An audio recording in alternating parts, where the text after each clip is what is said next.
मंगलाचरण। ओम नमः सिद्धेभ्यः जय श्री ओम नमः सिद्धेभ्यः जय श्री ओम नमः सिद्धेभ्यः। मंगलम भगवान वीरो मंगलम गौतमो गणी मंगलम कुंद कुंदाद्यो जैन धर्मोस्तु मंगलम सर्वमंगल मांगल्यम सर्व कल्याण कारकम प्रधानम सर्वधर्माणां जैनम जयतु शासनम जैनम जयतु शासनम जैनम जयतु शासनम। तो देखिए हमारा योगेंद्र देव विरचित परमात्म प्रकाश ग्रंथ का हमारा स्वाध्याय चल रहा है और अपन ने ये सारी चीजें इसमें पढ़ी कि वास्तविक इतने सारे तीर्थों में एक तीर्थ स्वयं का आत्मानुभव जो है सबसे बड़ा तीर्थ है। प्रारंभिक भूमिकाओं में जरूर हम बाह्य में व्यवहार में तीर्थों की यात्राएं करते हैं, लेकिन जब ऊंची भूमिकाओं में जब आते हैं तब तीर्थ यात्रा का वास्तविक अर्थ हमारे समझ में आता है। और अपनी आत्मा से बढ़कर ना तो कोई तीर्थ है ना ही कोई आराध्य है।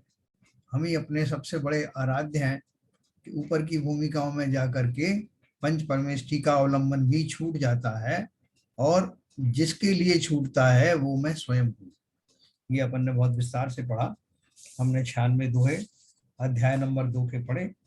अब ये जिसमें हमारा ये अभी चल रहा है चर्चा की जो दूसरे धर्मों के लोग कुछ दर्शन के लोग ऐसा मानते हैं कि जीव एक ही है। जीव कौन है? जो भगवान है परमात्मा है वही एक जीव है, बाकी सब उनके अंश हैं, ऐसा वो मानते हैं।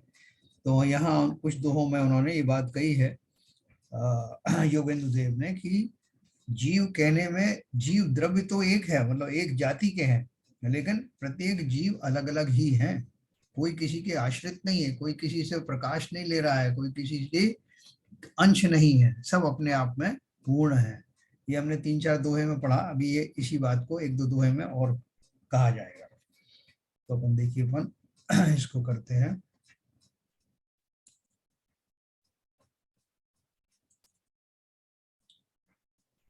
96 नंबर तक दोहे हमने पढ़े थे, अभी हम 97 नंबर पढ़ेंगे।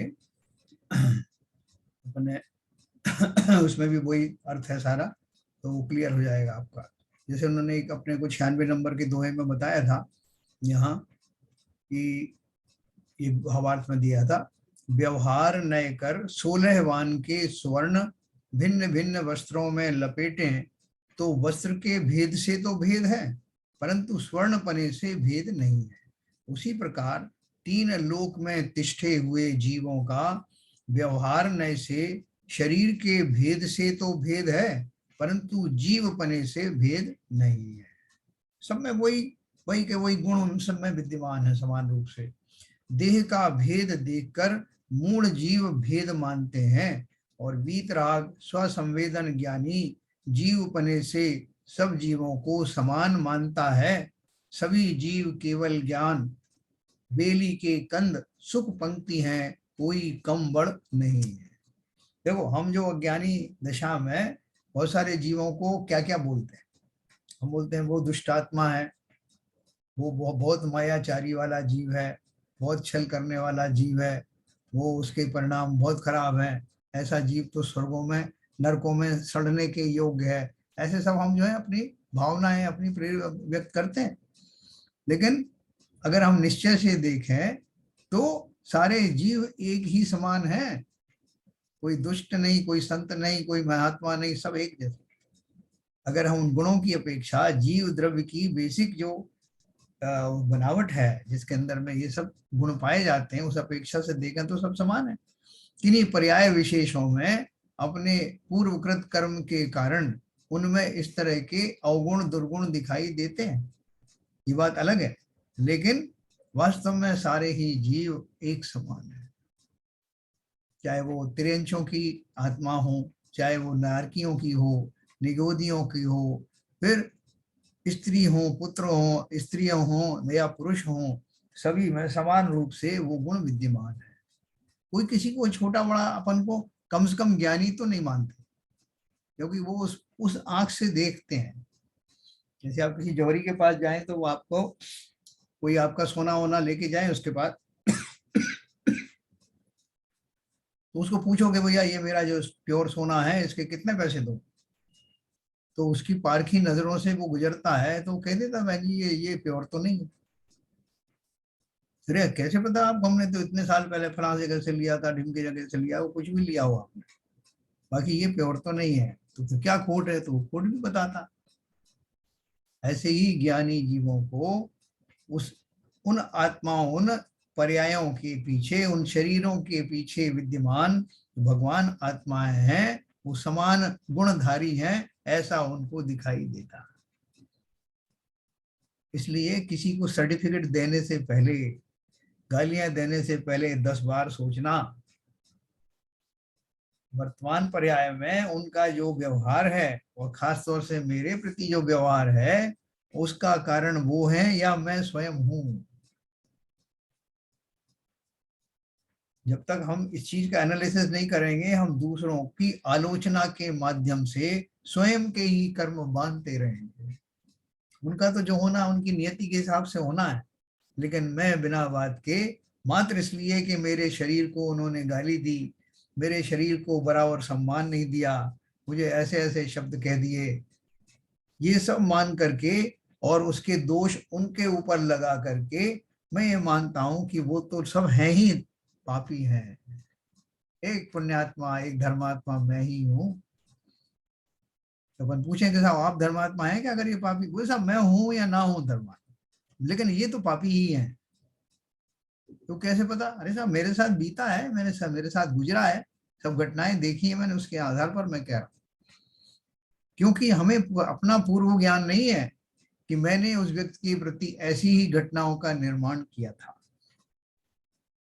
हम अभी मानने को तैयार नहीं, कोई कहता आप ये तो मन समझाने के लिए बात कर रहे हो, हमने किसी का कुछ नहीं किया आज तक, किसी का बाल बांका नहीं किया। लेकिन ये जो सिद्धांत अपन पढ़ रहे हैं, इस सिद्धांत से भली भांति समझ लेना। और जब यहाँ ये कहा जाता है कि ज्ञानी ऐसा सोचता है, तो हम उससे निरपेक्ष नहीं हो जाएं कि ज्ञानी सोचता होगा, साहब मैं तो नहीं सोच रहा हूं। हम ही ज्ञानी बनने वाले हैं। हम उसको एक पाले में क्यों डाल देते हैं कि ज्ञानी ऐसा सोच रहा है तो मैं क्यों नहीं सोचूंगा, मुझे ही तो ज्ञानी बनना है, ऐसा। तो देखो अपन ने बात करी 96 नंबर का, ये अपन ने दोहा पढ़ा कि शरीरों की अपेक्षा से भेद है, लेकिन गुणों की अपेक्षा से कोई भेद नहीं। सभी जीव केवल ज्ञान बेली के कंद सुख पंक्ति हैं। केवल ज्ञान रूपी जो बेल है, उसमें जो पत्ते लग रहे हैं, वो सब पत्ते एक लाइन में लगे हुए सुख से भरे हुए हैं। अर्थात सभी भव्य जीव उस केवल ज्ञान रूप गुण से ओतप्रोत हैं, सबके अंदर वो गुण है, तो किसको गाली दोगे। आगे अब देखो 97 अपन पढ़ेंगे। जीवा सयल भी नाणमय जम्मण मरण विमोक, जीव पये सही सयल सम सयल भी सगुण ही एक। आगे केवल ज्ञान आदि लक्षण से शुद्ध संग्रह नय कर सब जीव एक हैं ऐसा कहते हैं, है ना। अपन ये कोई अलाप पद्धति वगैरह लोग पढ़ रहे हैं, ऋतु वगैरह, तो उसमें ये सब आया होगा। कौन संग्रह नय कौन सा आया है कि सेना है, तो सेना एक समूह में होती है और उसमें बहुत सारे लोग होते हैं, उसमें हाथी भी, घोड़े भी, सैनिक भी, घुड़सवार भी, सब होते हैं, लेकिन सबको मिलाकर के एक सेना कह दिया जाता है। ये कौन सा नय है, ये संग्रह नय है, तो उसे संग्रह नय के हिसाब से लिखा है। आगे केवल ज्ञानादि लक्षण से शुद्ध संग्रह नय कर सब जीव एक है, एक सेना है ना। तो उनमें क्या क्वालिटी है, सब में एक कॉमन से क्या है कि वो किसी एक राजा के अंतर्गत काम कर रहा है, ये क्वालिटी, ये उनके अनुबंध। ऐसे ही सभी जीव शुद्ध निश्चय नय से केवल ज्ञानादि लक्षण के धारी हैं। भले ही इतने सारे जगत में घूम रहे हैं, लेकिन जीव द्रव्य की अपेक्षा से उन प्रत्येक के अंदर में केवल ज्ञान आदि गुण लक्षण मौजूद है। सभी जीव ज्ञानमयी हैं और जन्म मरण से मुक्त हैं। बोले आपने अभी से मुक्त कर दिया हमको, हम तो रोज चढ़ाने जाते हो, जन्म जरा मृत्यु विनाशनाय जल, हमने पूरा पूरा का पूरा ड्रम खाली हो गया भाई साहब, और आप बोल रहे हो कि जो इसकी जरूरत ही नहीं। हम पहले से ही मुक्त हैं, पहले से बता देते तो इतना जल काहे के लिए खर्च करते। तो क्या बोल रहे हैं, देखो किस अपेक्षा से बोल रहे हैं, बहुत ध्यान से सुनना। सभी जीव ज्ञानमयी हैं और जन्म मरण से मुक्त हैं। अपने अपने प्रदेशों से सब समान हैं और सब जीव अपने केवल ज्ञानादि गुणों से समान है।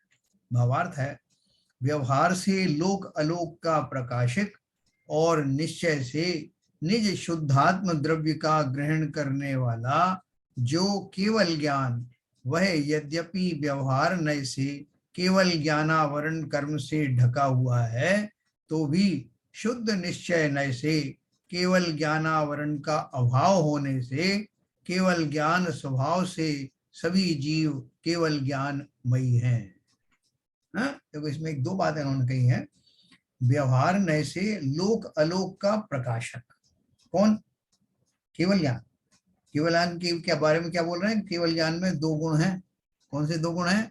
कि व्यवहार नय से तो वो लोकालोक को जानने वाला है और निश्चय नय से स्वयं को जानने वाला है। निश्चय नय से निज शुद्धात्म द्रव्य का ग्रहण करने वाला। तो इसके ऊपर बहुत डिबेट हुई, बड़े बड़े शास्त्रों में इसके बारे में चर्चाएं हुई कि केवल ज्ञान स्वर प्रकाशक है या नहीं। स्वर प्रकाशक अर्थात स्व को भी जानता है और पर को भी जानता है। तो इसके ऊपर कई कई ग्रंथ बने हैं, स्वर प्रकाशक के नाम से बने हैं और उनके बारे में ये चर्चा होती है। कुछ बोलते हैं कि वो स्व को तो जानता है लेकिन पर को नहीं जानता। कुछ उल्टा बोलते हैं कि पर को तो जानता है लेकिन निज को नहीं जान सकता, है ना। तो यहाँ जो एक लाइन में जो बात कही है उसी का विस्तार सब जगह है कि जो जो जीव केवल ज्ञान के धारी हैं, उनको केवल ज्ञान किस पूर्वक हुआ था?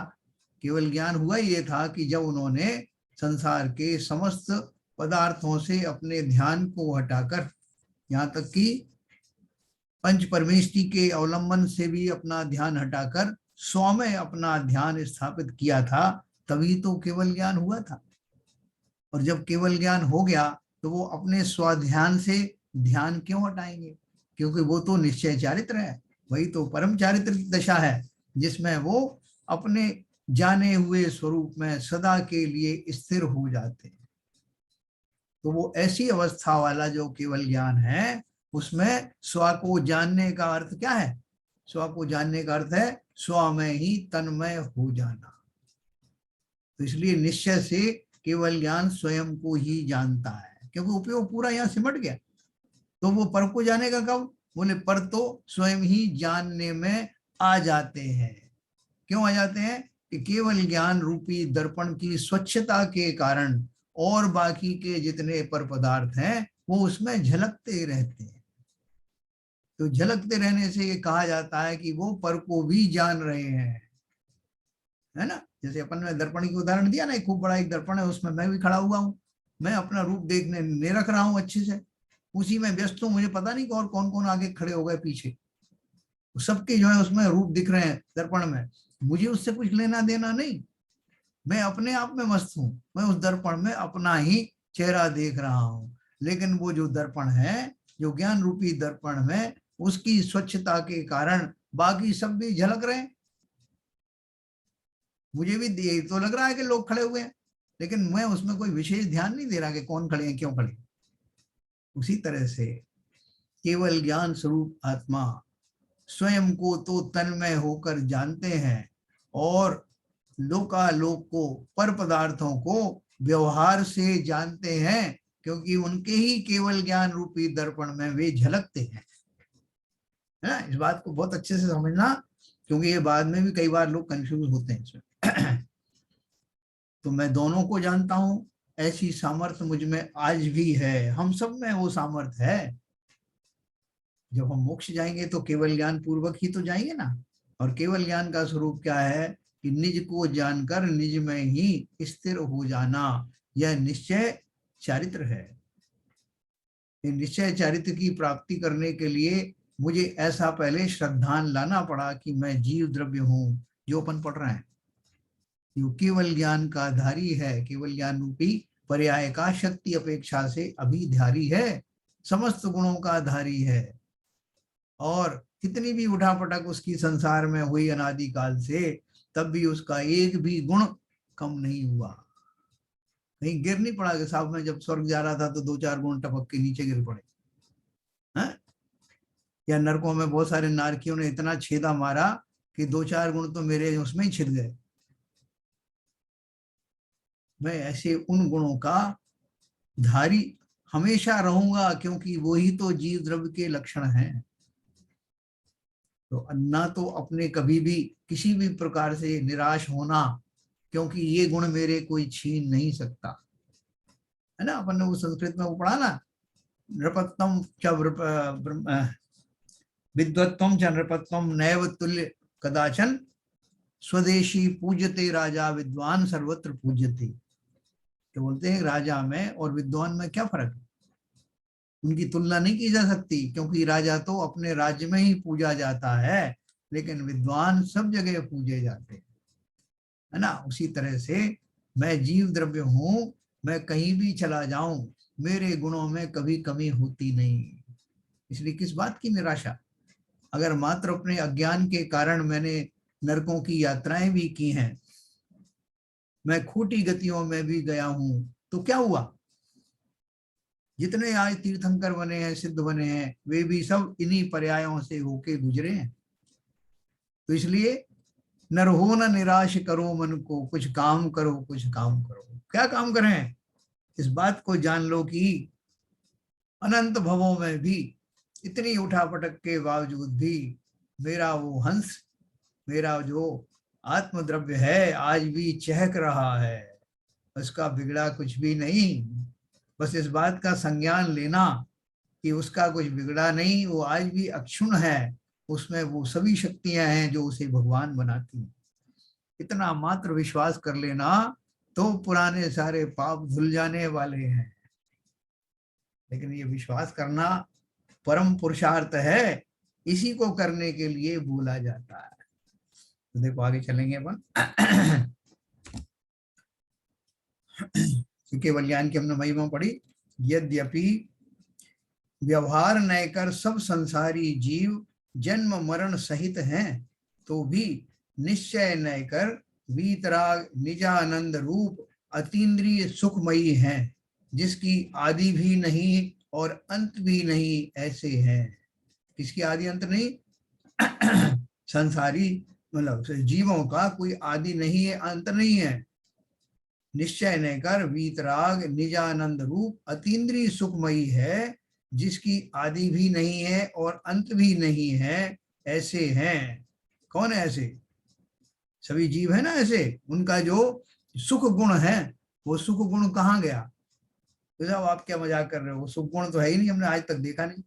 हम तो सदा से ही दुखी बने हुए हैं और आगे भी लगता है दुखी ही बने रहेंगे। क्यों? लक्षण ऐसे हैं साहब, सब प्रत्यक्ष दिख रहा है। कभी शरीर में रोग आते हैं, कभी लोग मुझे सता देते हैं, कभी कोई गाली दे देता है, और आप बोल रहे हो कि मैं अनादिकाल से सुख गुण का धारी हूं। किधर है वो सुख? है ना, ऐसा हमको संदेह होता है। तो उन्होंने क्या बोला? व्यवहार न कर सब संसारी जीव जन्म मरण सहित हैं, तो भी निश्चय न कर वीतराग निजानंद रूप अतीन्द्रिय सुखमयी हैं, जिसकी आदि भी नहीं और अंत भी नहीं, ऐसे हैं। शुद्धात्म स्वरूप से विपरीत जन्म मरण के उत्पन्न करने वाले जो कर्म, उनके उदय के अभाव से जन्म मरण रहित हैं। जो उन्होंने पहले कहा ना कि सभी जीव जन्म मरण से रहित हैं, तो वो उसको जस्टिफाई कर रहे हैं कैसे रहित हैं। स्वभाव की अपेक्षा से उनमें कोई जन्म मरण होता नहीं। जन्म मरण किसके होता है? किसका होता है? शरीरों का होता है, पर्यायों का होता है, जीव का थोड़ी होता है। जीव तो अजन्मा है, और जिसका जन्म ही नहीं हुआ उसका मरण कैसे होगा? है ना, ये बात बहुत ध्यान से सुनना, तो हमें मरण से भी भय नहीं लगेगा। यद्यपि संसार अवस्था में व्यवहार न कर प्रदेशों का संकोच विस्तार को धारण करते हुए देह प्रमाण है, और मुक्त अवस्था में चरम यानी अंतिम शरीर से कुछ कम देह प्रमाण है, तो भी निश्चय न कर लोकाकाश प्रमाण असंख्यात प्रदेशी है। हानि वृद्धि न होने से अपने प्रदेशों कर सब समान है। क्या बात कर रहे हैं कि जो मेरा जीव अपन को छोटे बड़े दिखाई देते ना, छोटे बड़े लंबे चौड़े, कोई ये तो मनुष्य देह में हुआ, और तिरंज भी है, कोई निगोद में भी है, कोई नारकी है, तो वो सब उनके शरीर अलग अलग होते हैं। तो आप बोल रहे हो कि सभी के ही लोकाकाश प्रमाण आत्म प्रदेश हैं, मगर हमको तो छोटे बड़े शरीर दिखाई दे रहे हैं, और आप बोल रहे हो सब लोकाकाश प्रमाण है। तो उन्होंने क्या बोला कि संसार अवस्था में व्यवहार नय कर प्रदेशों का संकोच विस्तार को धारण करते हुए देह प्रमाण है। जैसी देह होने मिलने वाली होती है, वैसे ही आत्मा के प्रदेश सिकुड़ जाते हैं या फैल जाते हैं। लेकिन निश्चय से कितना है? मुक्त अवस्था में, क्यों हम सब मुक्त होंगे ना, तब माप लेना आत्मा के प्रदेश कितने हैं। तो बोले साहब वो तो वहां भी तो गड़बड़ है कि जो खड़े हुए हैं उनके प्रदेश अलग दिखाई देते हैं, जो बैठे हैं उनके अलग प्रदेश दिखाई देते हैं। कोई 500 धनुष की काया से रिटायर हुए हैं, रिटायर हुए मतलब मुक्त हुए, तो उनके तो बहुत ज्यादा आत्म प्रदेश होंगे।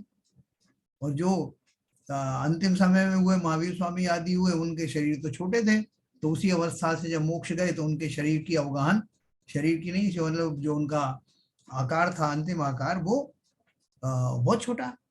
तो आत्मा के प्रदेश जो है वो कम ज्यादा है क्या, ऐसी शंका हमको आती है। तो उन्होंने बोला कि निश्चय नय से सभी जीवों के जो प्रदेश हैं वो उतने ही हैं।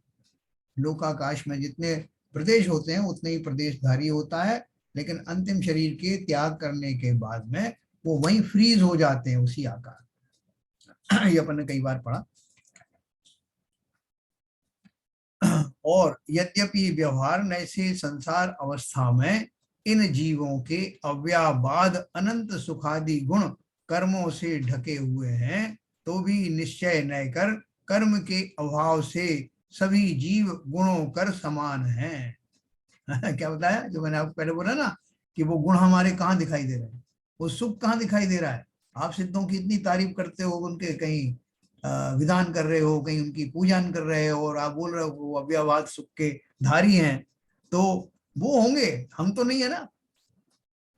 उन्होंने बोला नहीं, हम भी शक्ति रूप से आज भी उन गुणों के खान हैं, वो गुण हमारे अंदर भी मौजूद है। खाली बात यह है कि उन गुणों को प्रकट करने के लिए उन्होंने पुरुषार्थ किया। और चूंकि मुझे भी सुख चाहिए, संसार के समस्त प्राणियों को सुख चाहिए, मैं कोई अपवाद नहीं हूं, इसलिए मुझे भी वही परिश्रम, वही पुरुषार्थ उसी जाति का करना होगा जो मेरे जिनेंद्र देव ने किया। और ये कैसी विडंबना है कि उनके दर्शन करने के समय, वो साक्षात नहीं है तब भी उनकी प्रतिमा के माध्यम से जब उनके गुणों का स्तवन करने का समय आता है, तो मैं मांगने लगता हूं उनसे, महाराज आप तो चले गए, लेकिन कुछ कुछ कचरा हमें तो दे जाते, जो आप छोड़ गए हो, हमारा कल्याण हो जाता। हम किस लिए आपको मान रहे हैं, इसलिए तो मान रहे हैं। तो वो क्या कहते कि भैया अगर इसी कचरे के मोह में हम फंसे रहते तो हम भगवान बनते नहीं, इसलिए तुम्हें भी अगर वास्तव में भगवान बनना है तो इन कचरों का मोह त्यागो, और जब कभी जिन दर्शन करने आओ तो जिन दर्शन के माध्यम से निज दर्शन करना, भगवान बन जाओगे। बहुत छोटा फार्मूला।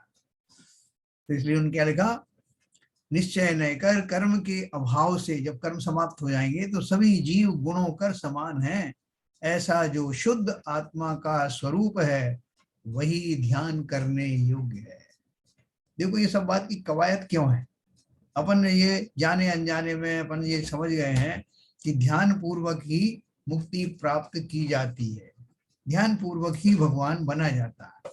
लेकिन हमारे साथ समस्या ये है कि ध्यान करें किसका। ये तो मान लिया कि ध्यान पूर्वक होता है, तो करें किसका ध्यान, तो कहा आत्मा का ध्यान करो। यहां से सारी बात शुरू होती है कि आत्मा का ध्यान कैसे करें। आपने बोल दिया आत्मा का ध्यान करो, आत्मा क्या है, आत्मा किस फैक्ट्री में बनी है, उसके अंदर क्या चीजें हैं जो हम आज तक नहीं कर पाए, वो कैसे करना है, उसका प्रोसीजर क्या है, उसमें क्या देखना है। ये सब करते करते ही शास्त्रों का निर्माण हुआ, सिर्फ हमें ये समझाने के लिए कि मुझे ध्यान किसका करना है। ये छोटे मोटे लोकल ध्यान कर लेते ना अपन, जैसा वो विपश्यना कर लो, फलाना कर लो, ये कर लो, ये सब ध्यान नहीं है। ये तो वो शरीरों को स्थिर करने का एक प्रोसीजर है, जिसमें हम वो चिंतन के समय डगमगाए नहीं, हमारी किंचित चंचलताएं थोड़ी कम हो जाए। वो खाली एक आलम्बन है, सहारे हैं। लेकिन वास्तविक ध्यान तो जब तक मैं आत्मा का सही स्वरूप नहीं समझ पाऊंगा, तब तक वो आत्म ध्यान, वो शुक्ल ध्यान होगा ही नहीं। सारी कवायद तो इस बात की है। सम्यक दर्शन ज्ञान चारित अपन बोल देते हैं, उसका अर्थ क्या है? पहले तो ये श्रद्धान करूं जो इसने ऊपर अभी कहा कि सभी आत्माएं, सभी द्रव, जीव द्रव एक जैसे हैं, उनके अंदर एक जैसे गुण है। तो वो गुण क्या है? सुख गुण का क्या है? तो वो क्या है? केवल ज्ञान है तो वो क्या है? वो मुझे अभी क्यों नहीं दिखाई देता? कैसे दिखाई देगा? मेरी चर्याएं कैसी होंगी? मैं लोगों के साथ कैसा व्यवहार करूं जिससे मेरी उस तरह की धारणाएं हो जाएं, मेरा गुणों का इतना विकास हो कि मैं जीवों को, आसपास में होने वाले समस्त घटनाओं को भली भांति से उनका रहस्य समझ सकूं। ये साथ साथ चलेगा, क्योंकि आत्मा का स्वरूप जानने के लिए मैं इस प्रयोगशाला में खड़ा हुआ एक आत्मा हूं। मेरे ऊपर जो जो कुछ घटित हो रहा है उससे मैं अवश्य ही विचलित होता हूं। तो क्यों विचलित हो रहा हूं? कर्म सिद्धांत सामने आ जाए। कर्म कौन करता है? मैं ही करता हूँ। मैं क्यों करता हूँ? क्योंकि मैं मोहादि से युक्त हूँ। मोहादि क्या होते हैं, वो 8 कर्म क्या है, ये जानने लग जाऊंगा। ये सारी चीजें एक साथ जुड़ी हुई हैं। एक शब्द में कह देते हैं कि आत्मा का ध्यान करो, तो आत्मा का ध्यान करने पे ये सारे प्रश्न खड़े हो जाते हैं। कैसे करूं ध्यान? और जिनमें इसके लिए बहुत धैर्य चाहिए। इतने दिन तक जब मैं इन मुसीबतों में रहा, तो अब कम से कम इतना धैर्य तो धारण करूं कि अपने सुख का क्या कारण बनेगा, कैसे उसकी प्राप्ति होगी, इस रहस्य को जानूं, अच्छी तरह जानूं, जरा ठहर कर जानूं। संसार की भागम दौड़ से कुछ समय, कुछ अवकाश लेकर के जानूं। क्यों दौड़ रहा था मैं? कब से दौड़ रहा हूं? कहां कहां तक दौड़ के आया? क्या कुछ मिला? ये अपना पुनरावलोकन करना, इससे ही सारे रहस्य खुलते चले जाएंगे। और जिनेन्द्र देव की वाणी हमारे लिए एक मार्ग प्रकाशक के रूप में उपलब्ध है।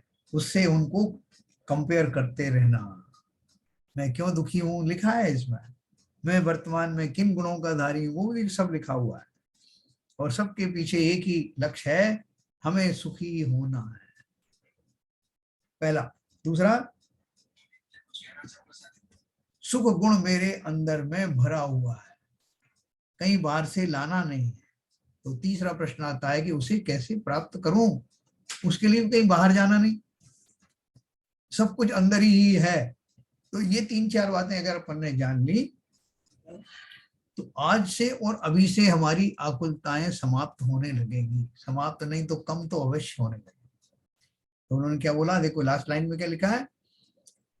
निश्चय न कर कर्म के अभाव से सभी जीव गुणों कर समान है, ऐसा जो शुद्ध आत्मा का स्वरूप है वही ध्यान करने योग्य है। ये सेंटेंस अपन ने हजारों बार पढ़ा होगा। कितनी पूजाओं में यही लिखा है, साहब आत्मा का ध्यान करो, शुद्ध आत्मा का ध्यान करो, मोक्ष लक्ष्मी को प्राप्त करो। हमने सुना और पढ़ा और चल दी। लेकिन हमने वो किया क्या? उस आत्मा का जो स्वरूप है, 2 क्षण ठहर करके उसके ऊपर में कभी डिस्कस किया क्या? कोई अगर पूजन के समय में हमसे कहने लगे कि भाई साहब ये इसमें जो आया ये शब्द आत्मा का स्वरूप जानना, क्या है आत्मा का स्वरूप क्या है? तो आपके साथ के लोग बोल रहे हैं यार आगे बढ़ो, टाइम नहीं है इतना सब। आत्मा का स्वरूप क्या करो जान लेना, घर जाकर के पूजन तो खत्म करो। तो पूजन किस लिए कर रहे हैं?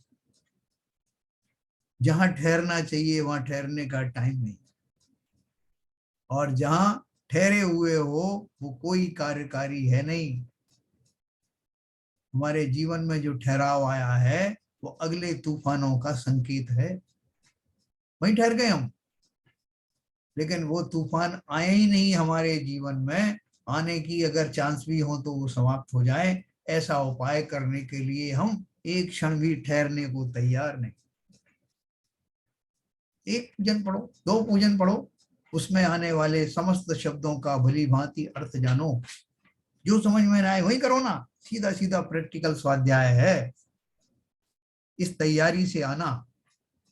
नहीं तो साहब टाइम देखने लगते हैं अपन, नहीं साहब वो तो इतनी देर में तो आप नहीं समझाया, हमारी 3 पूजन हो जाती थी, घर जाना है, ये क्या करना। ये तो हमने कितने अनादिकाल से करते आए हैं इस तरह से। तो ध्यान रखिए। अगला अपन पढ़ते हैं 98 नंबर।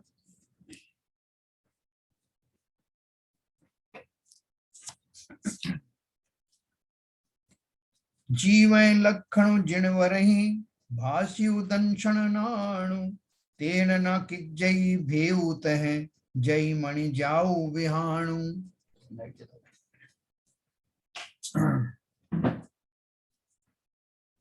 आगे जीवों का ज्ञान दर्शन लक्षण कहते हैं। जीवों का लक्षण जिनेन्द्र देव ने दर्शन और ज्ञान कहा है। जीव का लक्षण है ना ज्ञान दर्शन। इसलिए उन जीवों में भेद मत कर, अगर तेरे मन में ज्ञान रूपी सूर्य का उदय हो गया है, अर्थात हे शिष्य तू सबको समान जान। अपन तो जानते नहीं समान, इसने मुझसे ऐसा क्यों कहा, उस आवाज में क्यों कहा, इसका औकात क्या है मेरे सामने, ये सारे हम प्रैक्टिकली हमारे सामने खड़े हो जाते हैं। और ये बोल रहे हैं सबको समान जान, ऐसे कैसे जान लो, वो मेरे बराबर हो गया। तो ने बोला दर्शन और ज्ञान चूंकि लक्षण सभी जीवों के हैं, इसलिए उन जीवों में भेद न कर, अगर तेरे मन में ज्ञान रूपी सूर्य का उदय हो गया है, अर्थात हे शिष्य तू सबको समान जान। अगर नहीं समान जान पा रहे हो तो उल्टा समझ लेना कि मेरा ज्ञान उजागर हुआ नहीं, मैं ज्ञानी बना ही नहीं। इस बात का खेद होना चाहिए ना मुझे, भाई साहब मेरे लक्षण बता रहे हैं, दूसरों के लक्षण तो अपन देख लेते हैं, जैसा पूत के पांव जो है या पालने में दिखाई देते हैं, उनके लक्षण देख के मैं बता सकता हूँ। स्वयं के लक्षण देखो, अगर मैं उन जीवों में ये पापात्मा, ये दुष्टात्मा, ये ऐसा ये वैसा अगर करता रहता हूं, तो अवश्य ही लक्षण ऐसे हैं कि मैं ज्ञानी नहीं हुआ।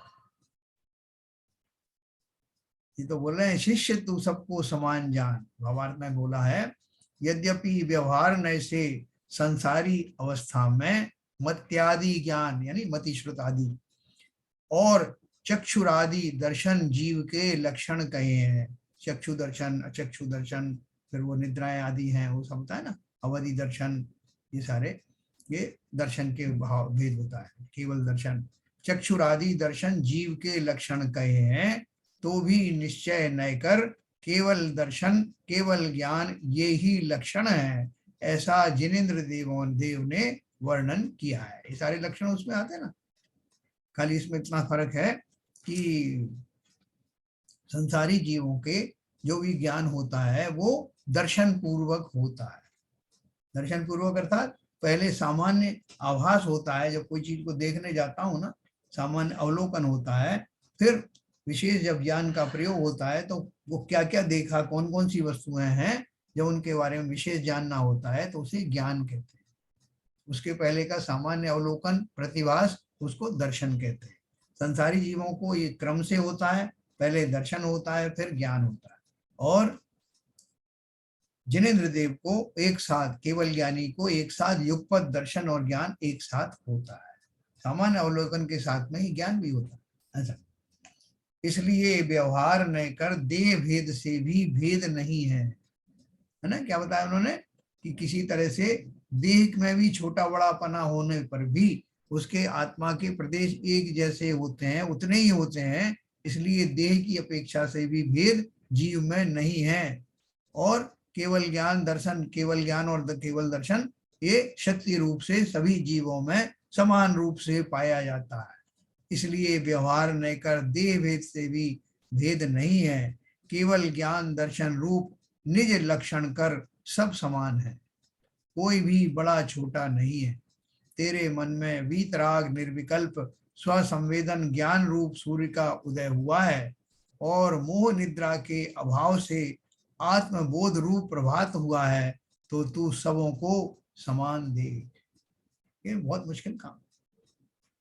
देखो हमारे सामने बहुत सारे ऐसे जीव हैं जो ज्ञानी भी नहीं हुए, लेकिन वो व्यवहार में इतने कुशल हैं और वो उनकी आदत में है। जैसे हमारे वो अभिनेता हैं अमिताभ बच्चन, वो छोटे से व्यक्ति के साथ भी बात करें या बड़े व्यक्ति के साथ, सबके समान रूप से सम्मानजनक बात करते हैं। छोटा से छोटा भी वो आता है ना उनका केबीसी में, तो वह मैं आपको प्रणाम करता हूँ, मैं कितनी आयु में उनसे छोटे हैं, मैं आपको प्रणाम करता हूँ, आपकी माता जी को प्रणाम करता हूँ, आपकी पत्नी को प्रणाम। क्यों? इतना बड़ा आदमी है वो, क्यों करेगा प्रणाम, क्यों करना चाहिए? लेकिन जाने अनजाने में उस व्यक्ति के वो संस्कार हैं। किसी को आपने तू करके बोल दिया तो आपको क्या उपलब्धि मिल गई? किसी का अपमान आपने कर दिया तो आपको कुछ उपलब्धि मिली क्या, कि वो मानेगा कितना बड़ा आदमी, देखो मुझे तू करके बोल रहा है? या इसके विपरीत, अगर मैंने उसको बराबर रिस्पेक्ट दिया, आदर दिया, तो उसके अंदर लगेगा कि देखो ये कैसा महान व्यक्ति है, मुझ में तो कुछ भी गुण नहीं है, फिर भी कितना सम्मान मुझे दे रहा है।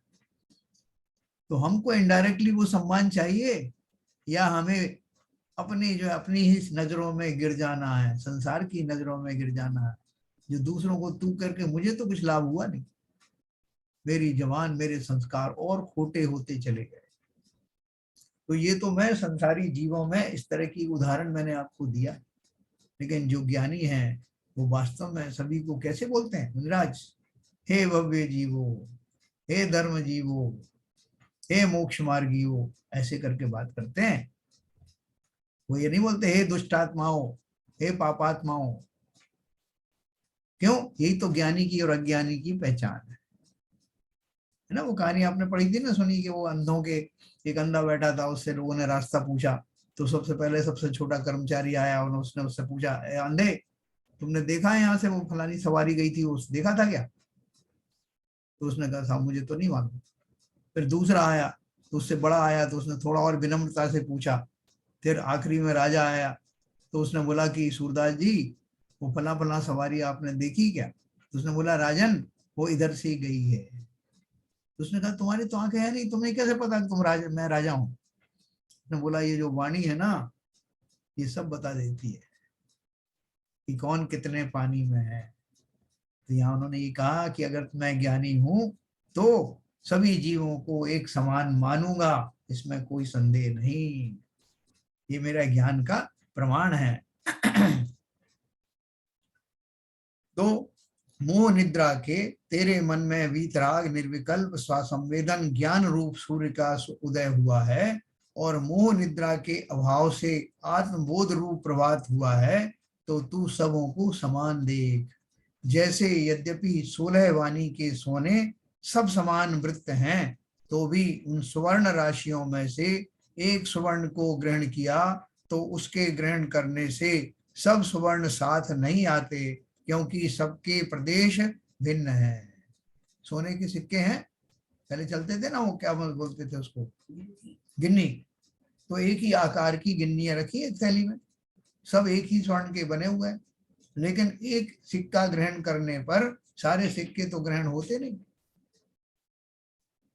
गुण अपेक्षा से जरूर बोलते हैं, कोई भी एक सिक्का निकाल लीजिए आप, सब एक जैसे हैं, लेकिन एक सिक्के से सारे सिक्के साथ नहीं आ जाते।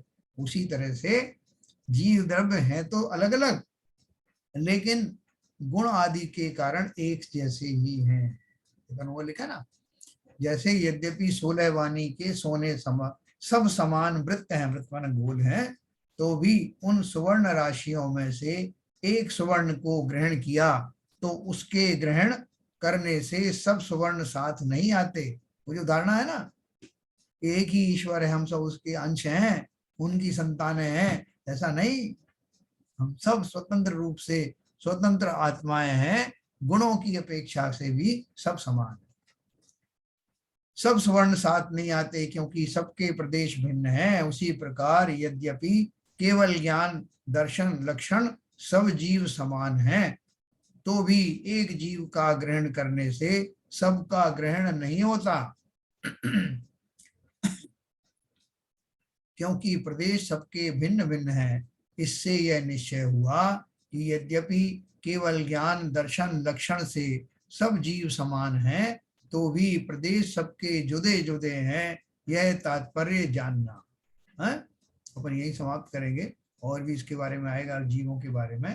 देखो ये सब अपन ने जो पढ़ा इसके पीछे क्या सार है, ये मैंने क्यों पढ़ा। एक खाली ये एक थ्योरी नहीं है कि मैंने थ्योरी पढ़ ली सब जीव समान है साहब, आज क्या पढ़ा था, मैंने पढ़ा आज सब जीव समान है, तो तुम्हें पहले नहीं मालूम था सब जीव, पहले ही मालूम था।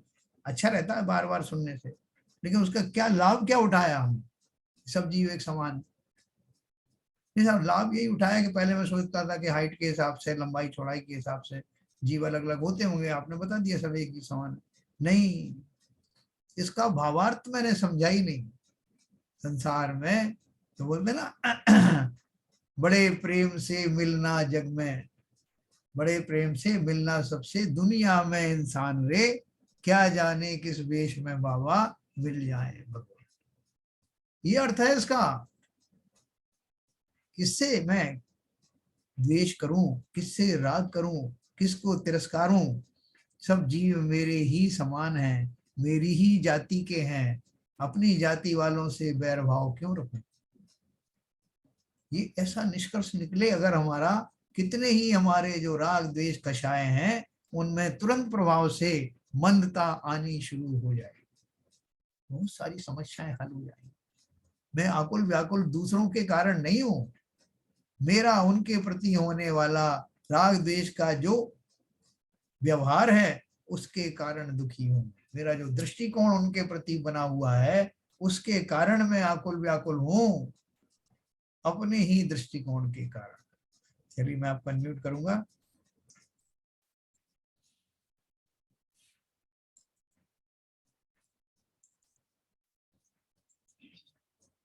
हाँ आरपी साहब। एक प्रश्न शिवजन कुछ कह रहे। हाँ भाई, हाँ ये इसमें आपने 97 में अभी उद्बोधन किया था जी कि जब केवल ज्ञान हो जाता है जीव को, हाँ, तो वो स्व के गुण निश्चय रूप से सभी उसको प्रदर्शित होते हैं। और बाहर के जो पर के जो गुण हैं वो एक प्रतिबिंब की तरह मिरर में दिखते हैं उनको। तो उसमें आपने एक चीज सेंटेंस यूज किया था, वो व्यवहारनेस।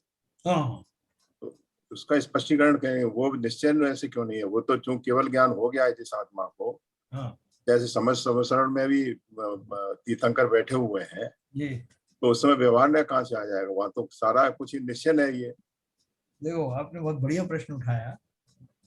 निश्चय नय का अर्थ क्या है? निश्चय नय एक ही है, व्यवहार नय तो हजारों हो सकते हैं, निश्चय नय एक ही है। क्या है निश्चय नय?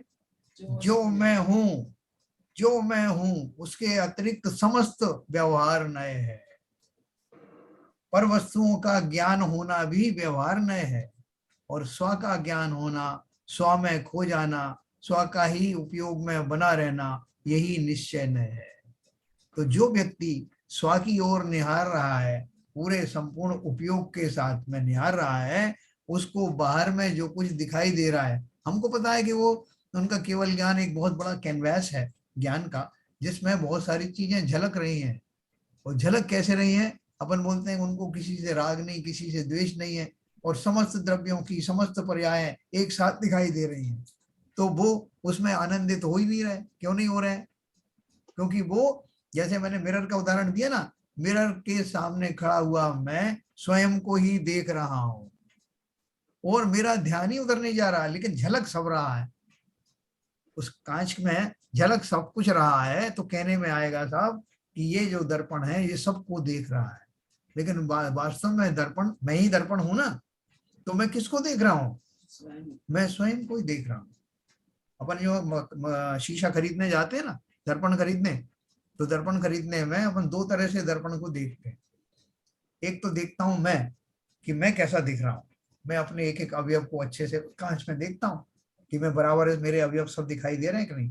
उस समय मैं आसपास का जो कांच का पोर्शन है उसको नहीं देख रहा होता, जबकि आसपास की बहुत सारी चीजें भी दिखाई दे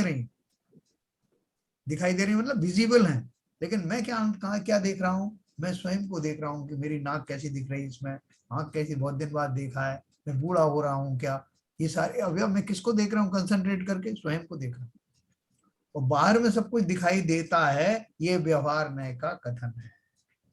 ये तो जहाँ एक प्रश्न उठता है हाँ कि जब तीर्थंकर भगवान का समोसरण लगता है, हाँ उनकी दिव्य वाणी खुलती है जी और वहां पे क्वेश्चन आंसर होते हैं, हाँ।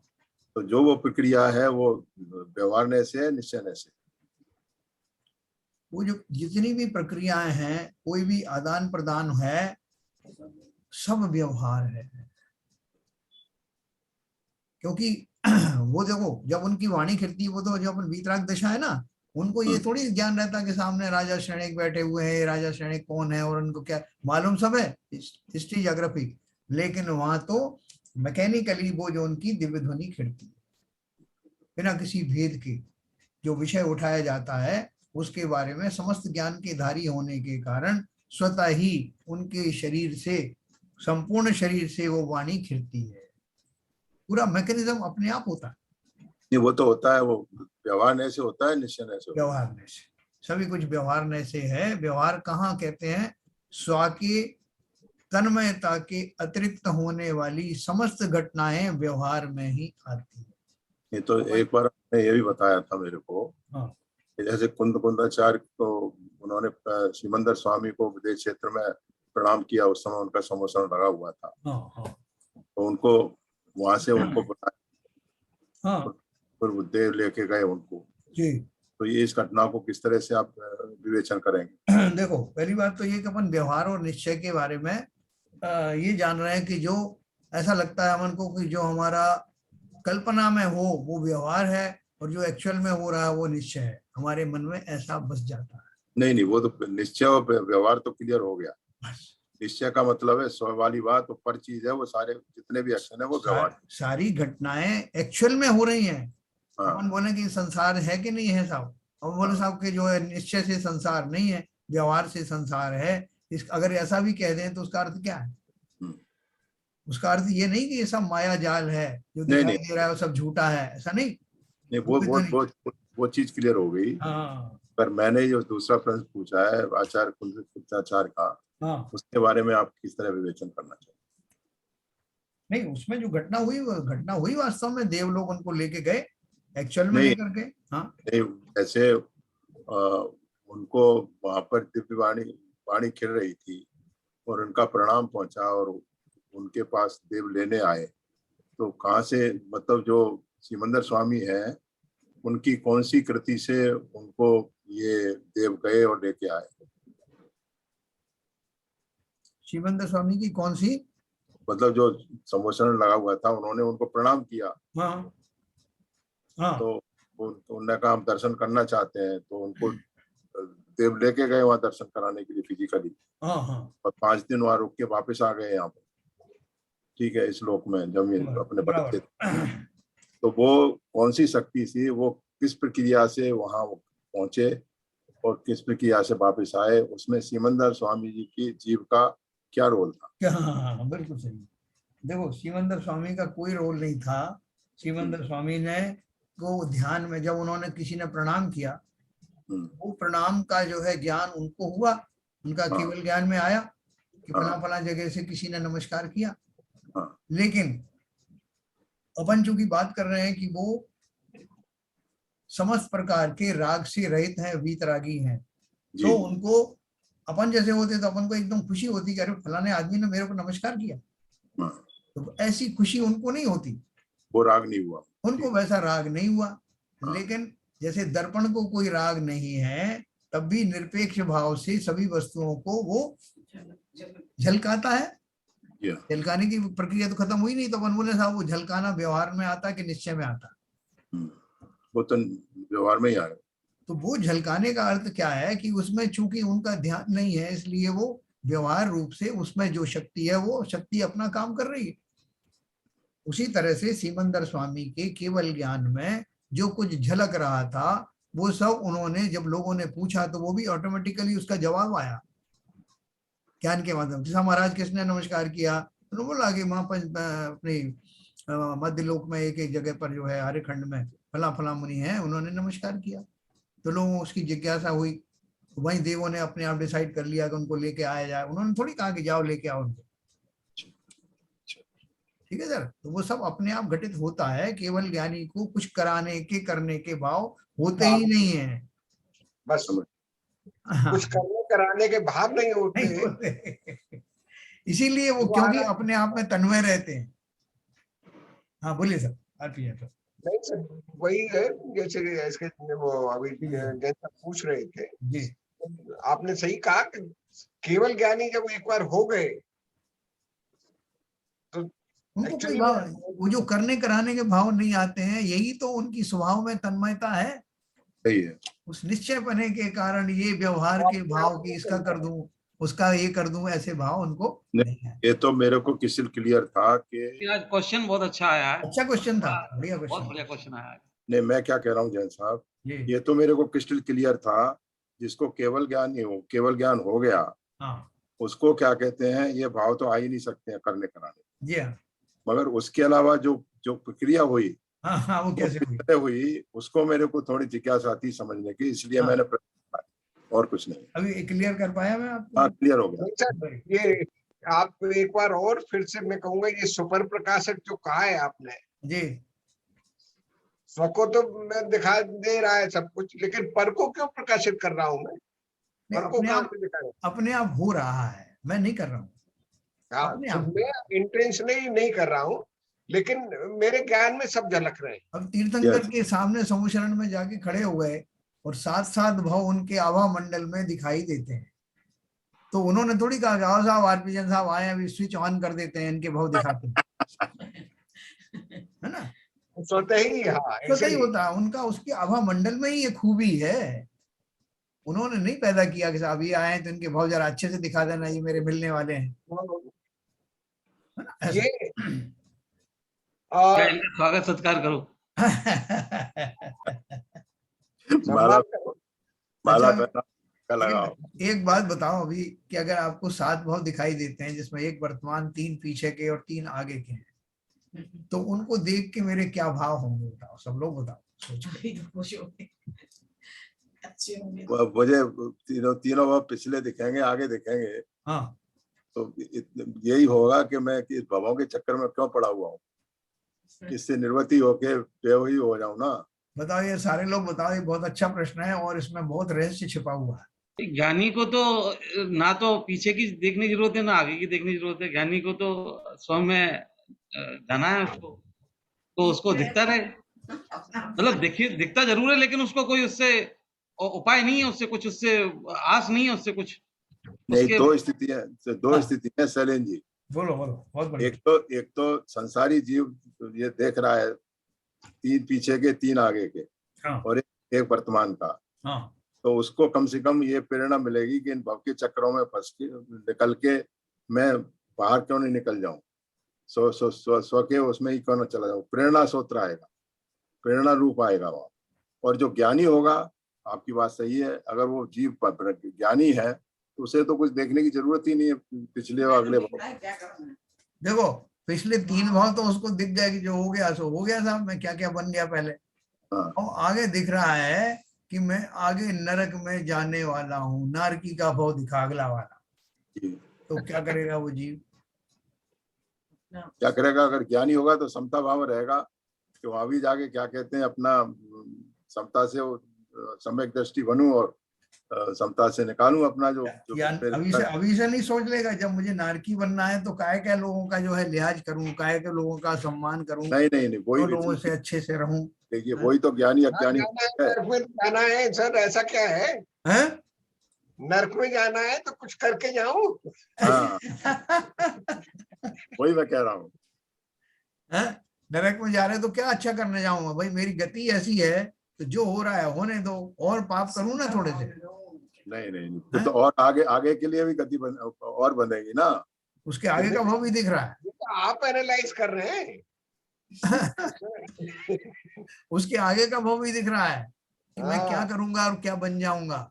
ये तो वो तो 3 भव के बाद वो तो अनंत भव ऐसे ही बनते रहेंगे अगर वो। बहुत बढ़िया बात कही आपने। इससे ये जाहिर होता है कि वो जो कहते हैं ना कि सब क्रम नियमित पर्याय हैं। यस, अगर ऐसा नहीं हो तो आगे के 3 भाव मुझे अभी कैसे दिख जाते? यस, सही बात है।